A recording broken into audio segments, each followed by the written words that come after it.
चलो भाई, खाना निकालो। हाँ हाँ, निकालो भाई। बहुत तेज भूख लगी है।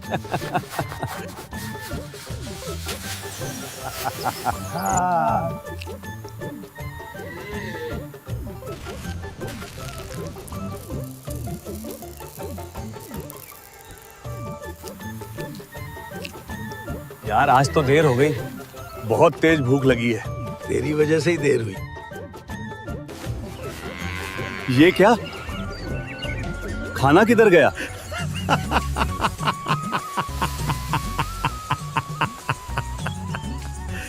अबे खाना कहाँ से बचेगा?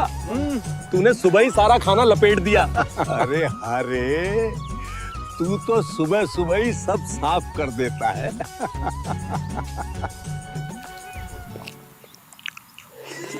लाओ भाई, थोड़ी सी चटनी पकड़ाओ।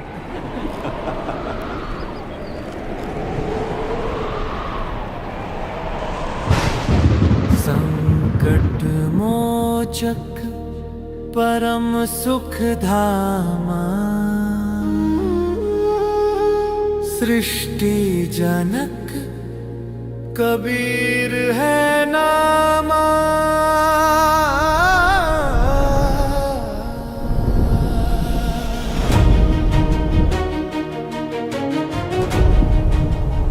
लगता है कुछ दिव्य घटना घटने वाली है।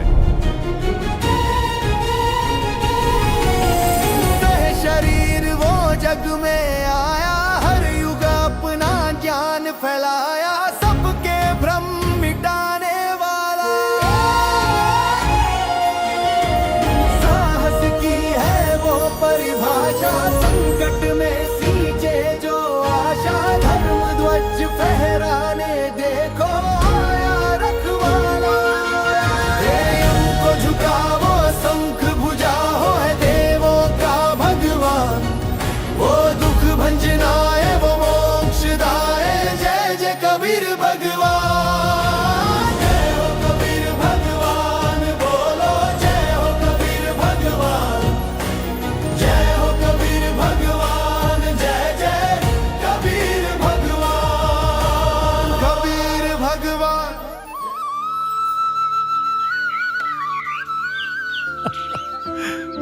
अरे महात्मा जी। बाबा जी राम राम। राम राम बच्चों। आइए ना बाबा जी, हमारे साथ भोजन ग्रहण कीजिए। हाँ हाँ महात्मा जी, आइए। बच्चों, खाना तो मैं अपने गांव से खाकर आया हूँ। कौन से गांव से आए हो आप? मैं सतलोक से आया हूँ। हैं? सतलोक? ये कौन सा गांव है? छोड़ो यार, होगा कोई गांव। बाबा जी, खाना नहीं खाओगे तो दूध तो पीना ही पड़ेगा। हाँ हाँ बाबा जी, कहते हैं कि अतिथि तो भगवान का रूप होता है, इसलिए दूध तो आपको पीना ही पड़ेगा। तुम लोग इतना ही आग्रह कर रहे हो तो ठीक है। अगर दूध ही पिलाना चाहते हो तो मेरी एक शर्त है। शर्त? कैसी शर्त महात्मा जी? शर्त ये है बच्चों, मैं दूध तो पी लूंगा, लेकिन मैं दूध केवल कुंवारी गाय का पीता हूँ।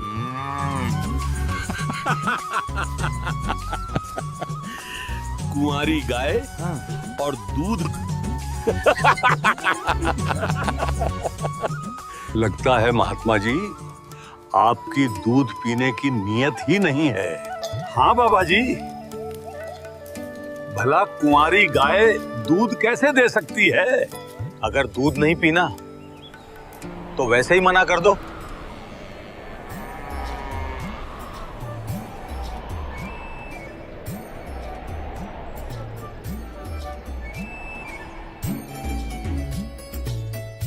देख लो बच्चों, अब अगर दूध ही पिलाना चाहते हो तो मैं तो सिर्फ कुंवारी गाय का ही दूध पीऊंगा। आ आ आ आ।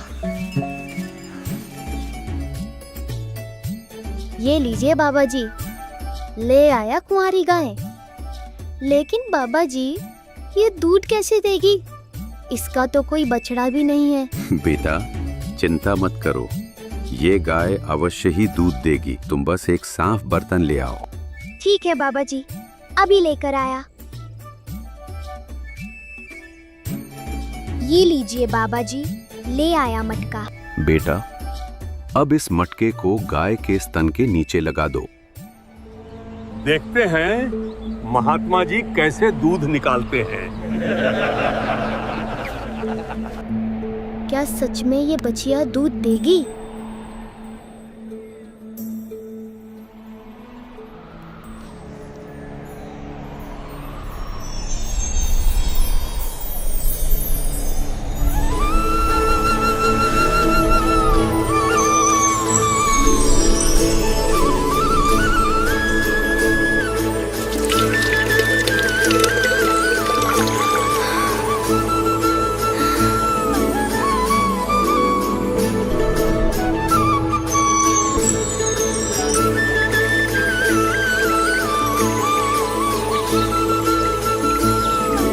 असंभव, ये कैसे हो सकता है?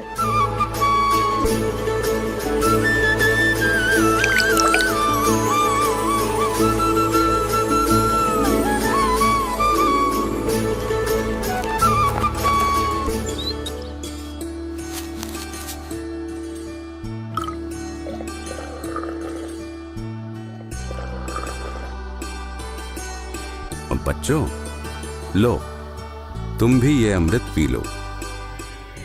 नहीं नहीं बाबा जी, हम लोग ये दूध नहीं पिएंगे। आपने तो ये कुंवारी गाय का दूध निकाला है, ये तो पाप का दूध है। ऊपर से आपने इसे जूठा भी कर दिया, और न जाने आप किस जाति के हो। बच्चों, ये कोई आम दूध नहीं है और ना ही ये कोई जादू टोने से निकाला गया है। ये दूध तो मेरे लोक सतलोक से आया है। हम नहीं पिएंगे ये पाप का दूध। चलो भाई, पता नहीं कहां कहां से आ जाते हैं। लाइए बाबा जी, आप ये अमृत मुझे दे दीजिए। ना जाने ऐसा अमृत फिर कब प्राप्त हो। दूध पीने के बाद कबीर परमेश्वर जी ने बालक गरीबदास जी को तत्व ज्ञान सुनाना शुरू किया और कहा कि उस सच्चे परमात्मा की भक्ति किया करो। बाबा जी, भक्ति तो मैं रोज करता हूँ। कृष्ण जी का, हनुमान जी का, राम जी का और शंकर जी का रोज नाम लेता हूँ। मेरी माँ कहती है अगर मैं इन सब भगवानों का नाम लूंगा तो भगवान मुझे सारे सुख देंगे और मैं स्वर्ग चला जाऊंगा। बेटा, जो भक्ति तुम कर रहे हो वो सही भक्ति नहीं है। ये तो केवल इन देवी देवताओं के नाम है। बेटा, जाप तो मंत्रों का होता है और मोक्ष मंत्रों से ही मिलता है। और बेटा, स्वर्ग के ऊपर भी बहुत सारे और लोक हैं और उन सब लोकों के ऊपर मेरा लोक है जिसे सतलोक कहते हैं। मैं उसी लोक से आया हूं। जानते हो बेटा, सतलोक में कभी कोई नहीं मरता। जिस दूध के लिए यहाँ गाय की आवश्यकता पड़ती है, उससे कहीं अधिक स्वादिष्ट दूध की नदियां सतलोक में बहती हैं। मेरे उस लोक की मिट्टी सफेद है, पूरा का पूरा लोक सफेद है, और जिसने सब कुछ बनाया है वो परमात्मा मेरे उसी लोक सतलोक में रहता है। बेटा, इस लोक में आने से पहले तुम भी सतलोक में ही रहते थे।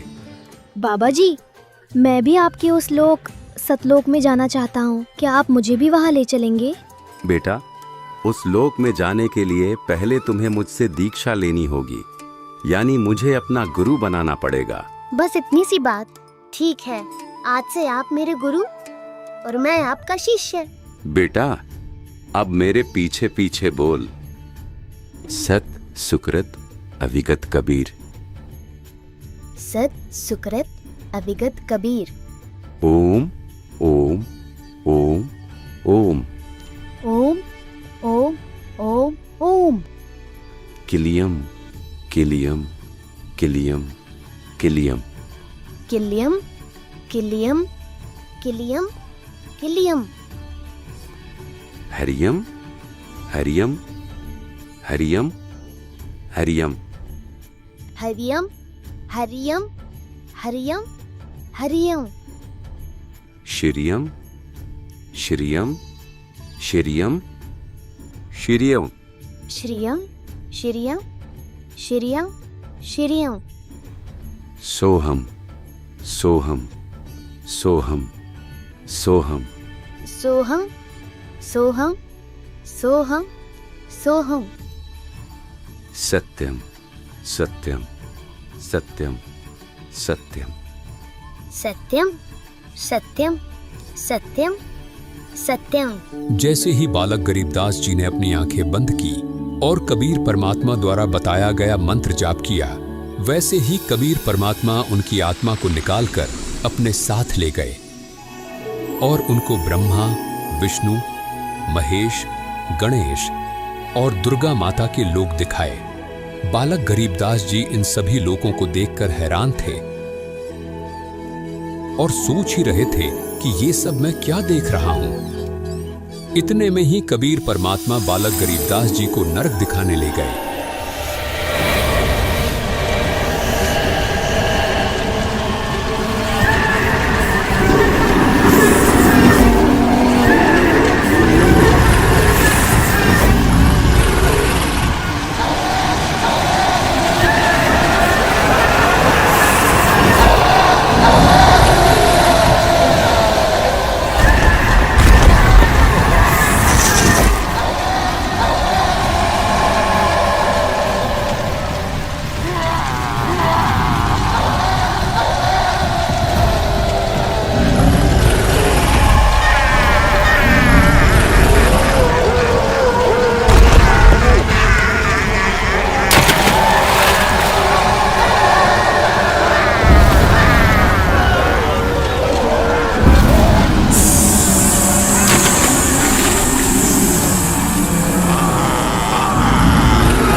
नरक के भयावह दृश्यों को देखकर बालक गरीबदास जी भयभीत हो गए और कबीर परमात्मा जी से कहने लगे, बाबा, ये लोग इन आत्माओं को इतना कष्ट क्यों दे रहे हैं? ये सभी आत्माएं अपने कर्मों का फल भोग रही हैं। जब ये सभी नीचे पृथ्वी पर थे और मनुष्य जीवन प्राप्त थे, तो इन्होंने कभी भी शास्त्रों के अनुकूल भक्ति साधना नहीं की। इसलिए आज इन्हें यमदूतों द्वारा इतना कष्ट दिया जा रहा है।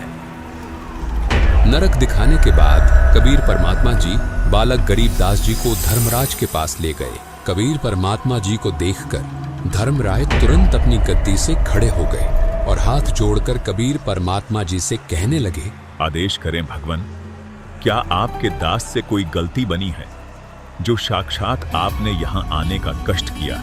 और जो बालक आपके साथ आया है, क्या ये आपका शिष्य है?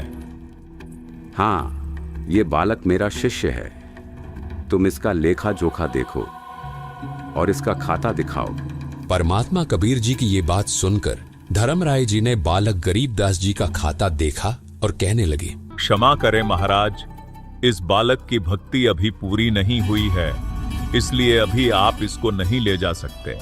धर्मराय की ये बात सुनकर कबीर परमात्मा जी ने बालक गरीबदास जी के लेखे जोखे की पोथी को उठाया और उसे फाड़ दिया और बालक गरीबदास जी को वहां से लेकर चले गए।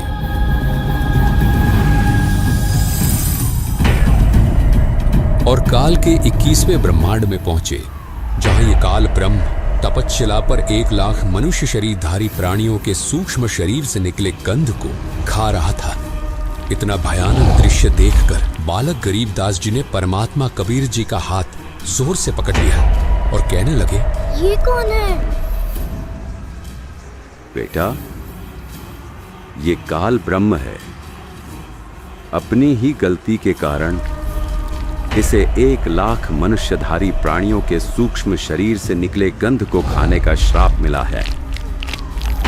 यही है वो जो पृथ्वी पर सबको दुख देता है। कबीर परमात्मा गरीबदास जी को ये बात बता ही रहे थे कि तभी काल ने परमात्मा कबीर जी और बालक गरीबदास जी को देखा और 11वें द्वार के पास जाकर खड़ा हो गया।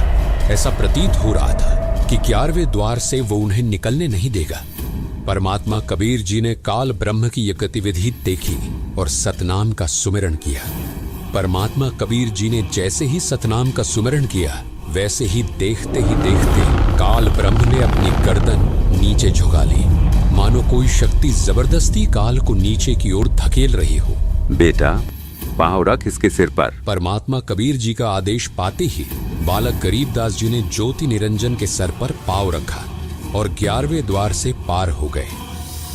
11वें द्वार से बाहर निकलते ही बालक गरीबदास जी और कबीर परमात्मा अक्षर ब्रह्म के 7 शंख ब्रह्मांडों में प्रवेश कर चुके थे।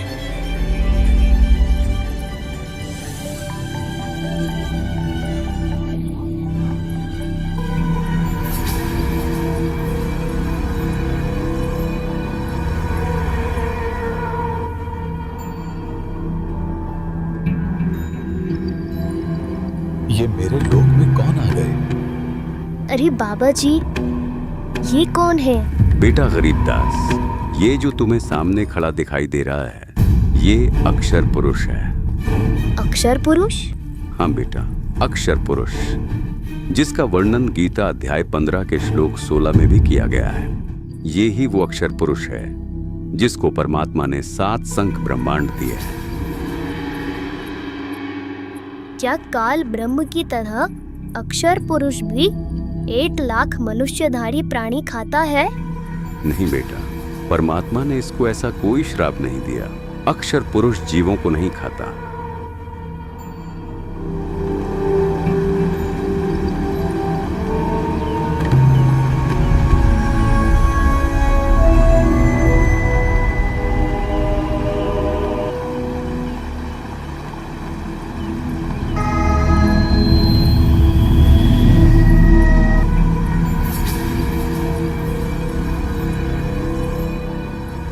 लगता है कि ये स्वयं परमात्मा ही आए हैं और अपनी किसी आत्मा को साथ लेकर आए हैं।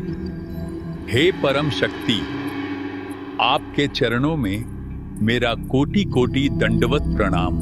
परमात्मा कबीर जी अक्षर ब्रह्म की ओर देखकर मुस्कुराए और बालक गरीबदास जी को साथ लेकर 12वां द्वार पार करके सतलोक में प्रवेश कर गए।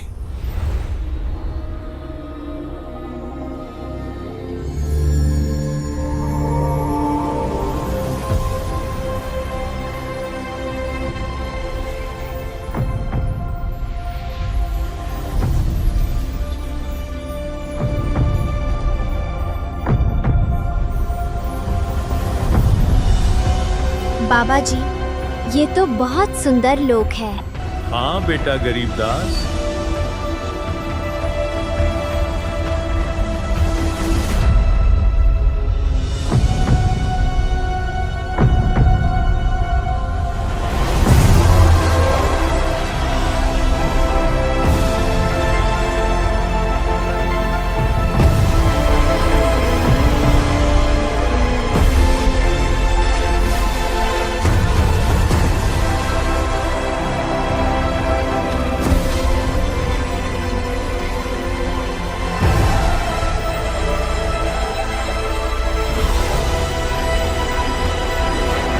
बाबा जी, ये तो हीरे के पहाड़ है ना?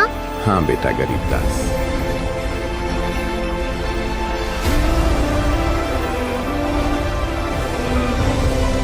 वाह, ये कितना सुंदर बाग है।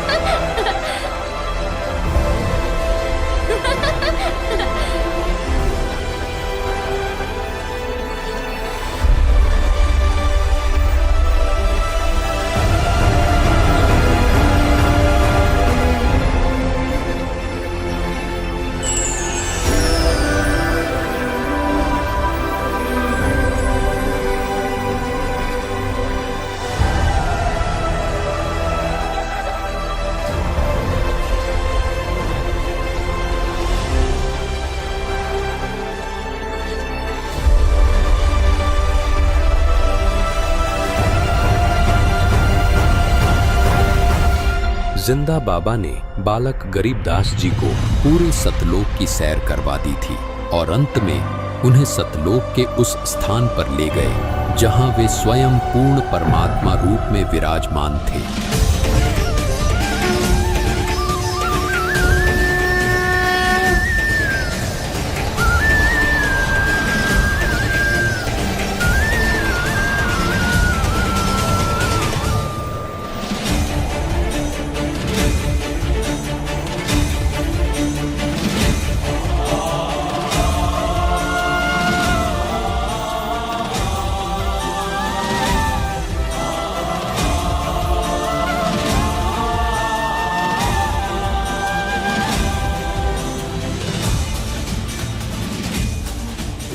गरीबदास जी देखते हैं कि जो जिंदा बाबा उन्हें सतलोक लेकर आए थे वे सिंहासन पर विराजमान परमात्मा को चवर करने लगे। उन्हें देखकर ये प्रतीत हो रहा था कि एक सेवक श्रद्धा से अपने गुरुजी की सेवा कर रहा है। ये देखकर बालक गरीबदास जी अंदर अंदर सोच रहे थे, ये जिंदा बाबा तो भगवान के कोई सेवक लगते हैं। भगवान तो ये है जो सिंहासन पर विराजमान है।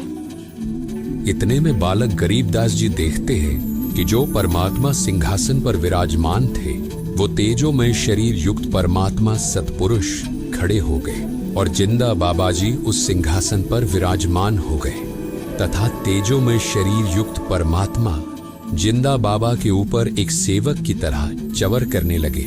बालक गरीबदास जी ये अद्भुत दृश्य देखकर अचंभित हो गए और मन ही मन सोचने लगे, ये जिंदा बाबा तो अवश्य ही कोई विशेष व्यक्ति है जो साक्षात भगवान इन पर चवर कर रहे हैं।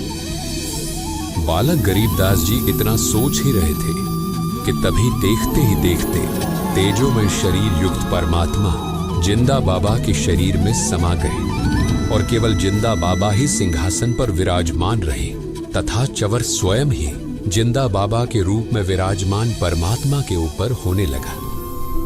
और वही दूसरी ओर नीचे पृथ्वी पर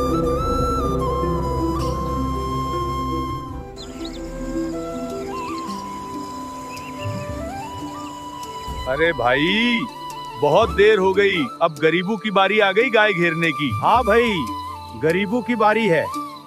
अरे ओ धर्मा, गरीबों को बुला, अब गाय घेरने की बारी उसकी है। हाँ बुलाता हूँ भाई।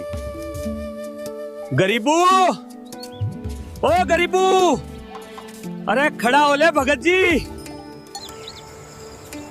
अच्छा तो ये सो रहा है, देखो तो ऐसे सो रहा है जैसे इसे कोई काम ही नहीं है। गरीबू खड़ा हो जा, क्या बैठे बैठे सो रहा है? अब गायें घेरने की तेरी बारी आ गई है। अरे गरीबू, गरीबू उठ। अरे गरीबू मर गया, गरीबू मर गया। अरे ये आवाज, लगता है कुछ हो गया, चलो।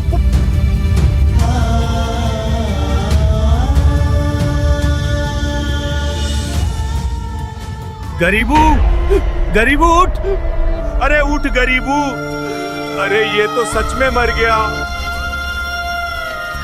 कोई गांव में जाकर गरीबू के माँ बाप को खबर दो, गरीबू मर गया है।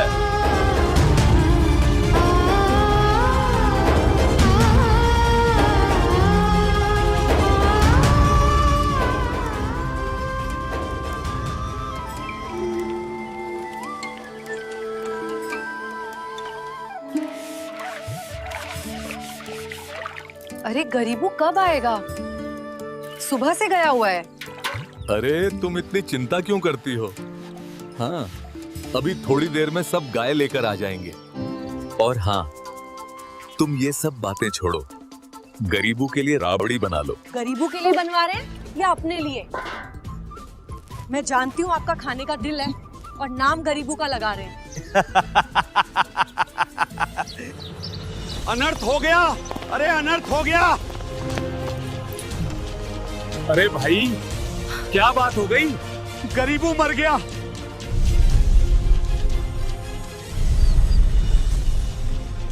ये क्या बकवास कर रहे हो? अरे मैं सच कह रहा हूँ, कोई बाबा आया था, उसने गरीबू को जादू जंतर का दूध पिला दिया, जिस वजह से गरीबू अब इस दुनिया में नहीं रहा। नहीं, मेरे गरीबों को कुछ नहीं हो सकता है।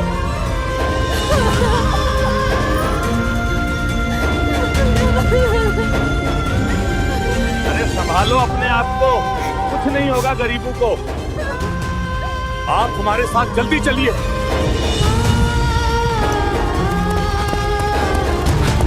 हे भगवान, ये क्या हो गया? शिवलाल जी के नाती को उस बाबा जी ने जादू जंतर का दूध पिला दिया, इसलिए गरीबू मर गया। गरीबू, गरीबू उठ जा बेटा, देख तेरी माँ आई है। अरे उठ जा, सुन रहा है ना? उठ जा बेटा। शाम होने वाली है, चलो चिता की तैयारी करो।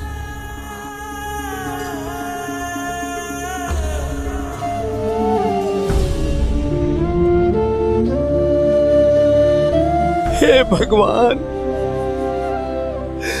तूने ये क्या किया?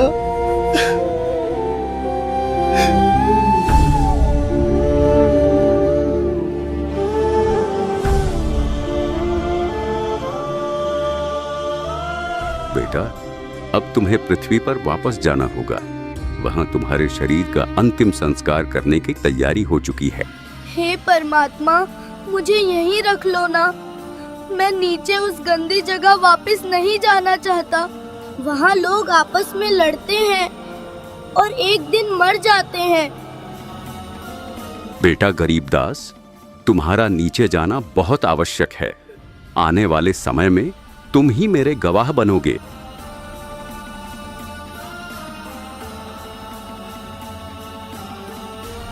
जाओ बेटा, और पृथ्वी पर जाकर सबको बताओ कि पूर्ण परमात्मा कौन है और हम सब कहां से आए हैं। बेटा गरीबदास, मैं तुम्हें दिव्य दृष्टि दे रहा हूं। अब तुम्हें भूत, भविष्य, वर्तमान सब ज्ञात होगा।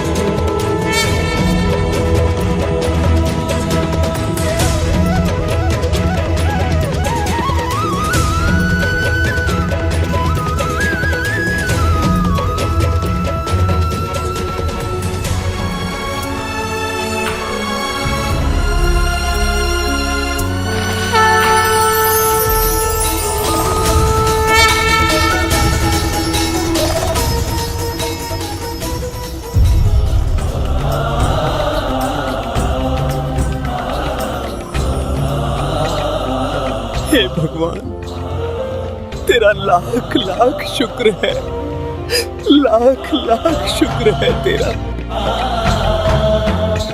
अरे, गरीबू जिंदा हो गया।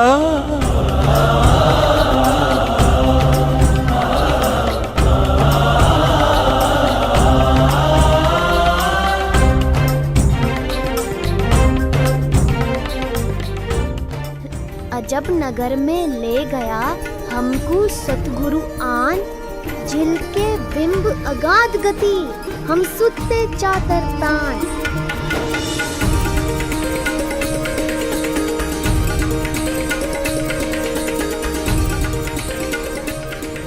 हम सुल्ताने नानक तारे दादू को उपदेश दिया, जात जुलाहा भेद ना पाया, काशी माहे कबीर हुआ। गैबी ख्याल विशाल सतगुरु अचल दिगंबर धीर है, भक्ति हेत आन काया धराए, अविगत सत्य कबीर है। अविगत राम कबीर है, चकवे अविनाशी, ब्रह्मा विष्णु महेश वजीर है, शिव करत खवासी। अरे भाई, ये तो मर गया था, चिता पे भी रख दिया था। ये गरीबू जिंदा कैसे हो गया?